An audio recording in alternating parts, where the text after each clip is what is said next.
Focaccia con le olive, indubbiamente tra le mie preferite, alta, soffice, alveolata e super gustosa. Come al solito trovate l'impasto spiegato in descrizione. Dopo averlo fatto lievitare per tutta la notte in frigorifero, il mattino seguente l'ho lasciato acclimatare per un'oretta, l'ho capovolto su una spianatoia leggermente infarinata, ho dato questo tipo di pieghe a conchiglia, ho pirlato leggermente e ho trasferito il panetto direttamente in una teglia ben oliata.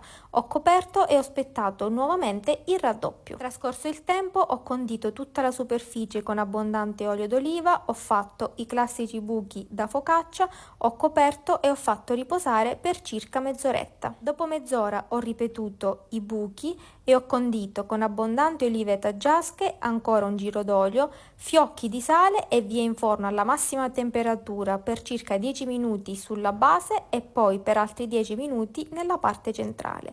E la focaccia con le olive è pronta, mi raccomando provatela perché è davvero buonissima.